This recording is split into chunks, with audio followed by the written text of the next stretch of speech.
Welcome to लीगलॉजी bye कोमल, आपका ultimate guide for Indian law. आज हम बात करेंगे एक नए एरा की भारतीय नागरिक सुरक्षा संहिता की, जो लेके आया है नए लॉज और नए rules, replacing the old criminal procedure code 1973। इस सीरीज में हम समझेंगे इस नए सिस्टम के चेंजेस को और इम्पैक्ट्स को और डिस्कस करेंगे सभी मेन प्रोविजंस जो इसमें गिवन हैं। तो चलिए डीप डाइव करते हैं इस इंडियन लीगल सिस्टम के नए फेस को समझने के लिए, सिर्फ यहीं लीगलॉजी बाय कोमल पर।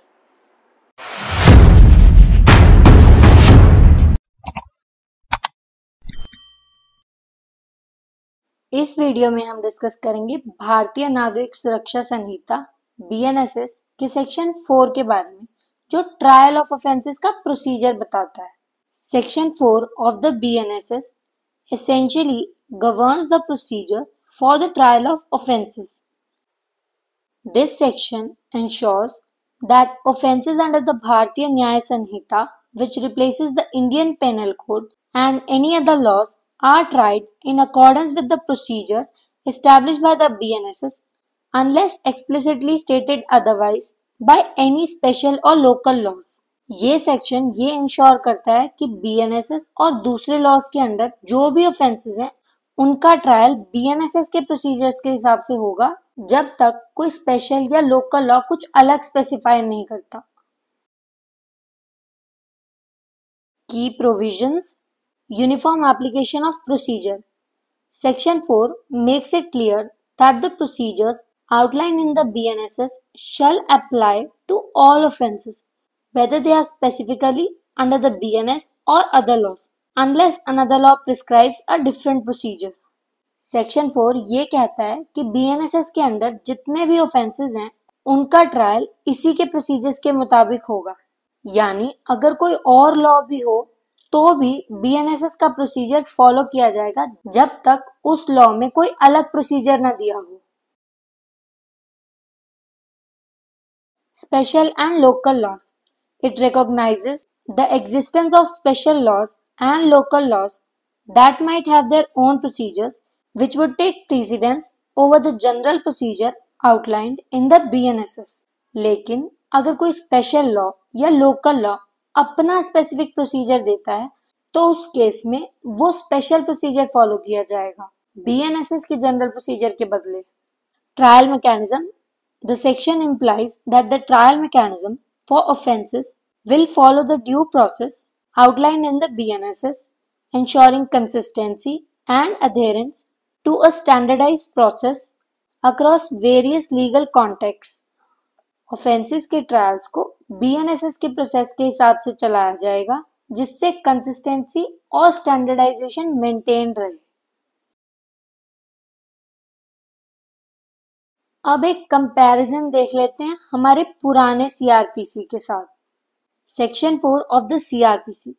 The BNSS section 4 is analogous to section 4 of the Code of Criminal Procedure 1973 CRPC. Section 4 of the CRPC also stipulates that all offences under the IPC and other laws should be investigated, inquired into, tried and otherwise dealt with according to the provisions of the CRPC, subject to any specific provisions in those other laws. BNSS का section 4 काफी similar है CRPC के section 4 से। जैसे CRPC का section 4 कहता है कि IPC और दूसरे लॉज के ऑफेंसेस का ट्रायल CRPC के प्रोविजंस के अकॉर्डिंग होगा, वैसे ही BNSS का सेक्शन 4 भी यही बोलता है, सिर्फ BNSS के प्रोविजंस के according.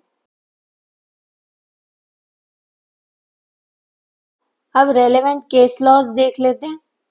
AR Antulay versus RS Nayak 1988. This case dealt with the interplay between special laws and general procedural laws. The Supreme Court held that when a special law provides a different procedure, that procedure must be followed rather than the general procedure under the CRPC.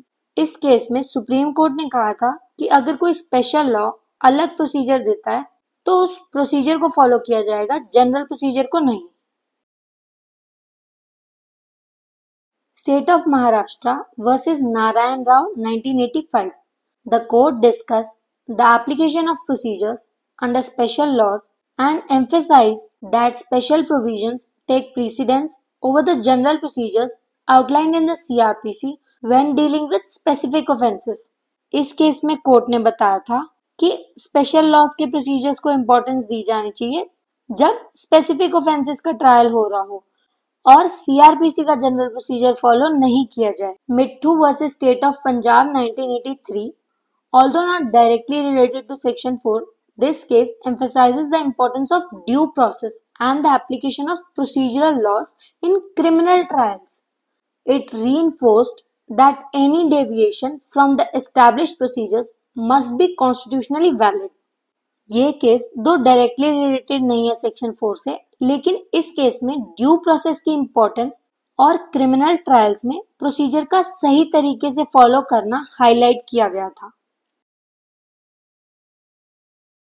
And the implications: harmonization of legal procedures.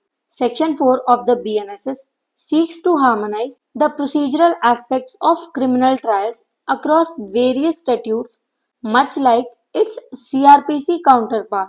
BNSS का section 4 ensure करता है कि criminal trials के procedural aspects across various laws standard हो वैसे ही जैसे CRPC करता था।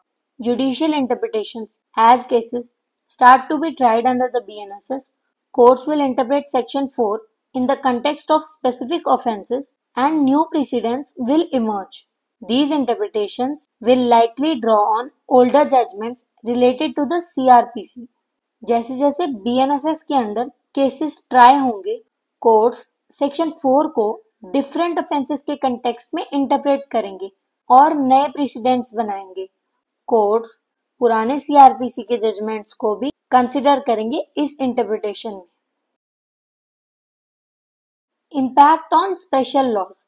Courts will need to balance the application of BNSS procedures with those prescribed by special and local laws, ensuring that the latter's intent is not undermined.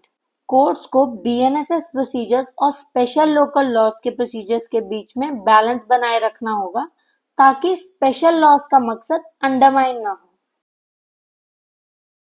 Concluding this section reinforces the uniform application of criminal procedure unless explicitly modified by another law, ensuring that the rule of law is maintained across different statutes.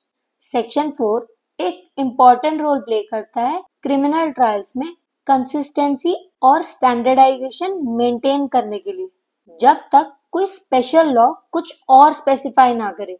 ये section ensure करता है कि rule of law across different statutes follow किया जाए।